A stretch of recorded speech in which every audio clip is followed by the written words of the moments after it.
आओ।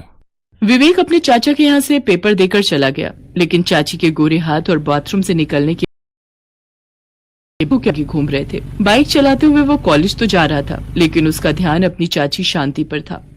चाची तो कितनी खूबसूरत है और यंग भी। चाचू और उनका कोई मेल नहीं। फिर पता नहीं चाची ने इनसे शादी क्यों कर ली। उसी रात की बात है। वो कंप्यूटर पर बैठा कुछ सर्च कर रहा था, तभी एक न्यूज पर उसकी नजर गई। चाची और भतीजे में थे प्रेम संबंध, भतीजा चाची को लेकर फरार। विवेक उस खबर की और भी डिटेल पढ़ने लगा। 28 साल की मीना की शादी उससे दोगुनी उम्र के शख्स से करा दी गई थी। वो इस शादी से बिल्कुल खुश नहीं थी। इस बीच उसका भतीजा अपने चाचा के पास रहने आया और यहीं पर चाची और भतीजे में प्रेम हो गया। दोनों ने साथ जीने मरने की कस्में खाई और फिर एक दिन भतीजा अपने चाचा से कहकर कि वो चाची को मार्केट ले जा रहा है, फरार हो गया।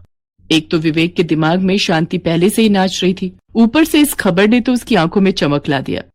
मुझे पता है शांति चाची भी चाचू के साथ बिल्कुल खुश नहीं होंगी। अरे कैसे खुश रह सकती हैं? दोनों में उम्र का इतना फासला है। तभी मुझे चाची का चेहरा कुछ उतरा उतरा भी नजर आ रहा था। कोई नहीं, अपन आप लाएंगे चाची के चेहरे पर चमक। मैं कल ही जाता हूँ एक बार फिर से चाची से मिलने। ये सोचकर वो अगले दिन वो तैयार होकर सेंट वेंट लगाकर चाची के यहाँ जा पहुंचा। आज भी संयोग से दरवाजा खुला मिला और चाची फिर से बाथरूम में थी। वो छिपकर अपनी चाची को नहाते हुए देखने लगा। उनके गोरे गोरे हाथ और पैर, उनके गुलाबी होठ और उनके काले लंबे बाल। चाची तो कहर है कहर। मुझे चाची से अपने दिल की बात करनी होगी, नहीं तो ये चाचू के साथ घुटती रहेगी। विवेक अचानक से अपनी चाची के सामने आ गया। चाची ने उस हालत में जब विवेक को देखा तो वो जोर से चिल्ला उठी, तुम फिर से? अरे चाची धीरे बोलिए, इतनी जोर से चिल्लाएंगे तो लोग क्या समझेंगे? विवेक शांति को चुप रहने के लिए कह रहा था, तभी विवेक के चाचा वहां आ गए। उन्होंने उन दोनों को इस हालत में देखा तो आग बबूला हो गए और उन्होंने विवेक को खींचकर चाटा मारा।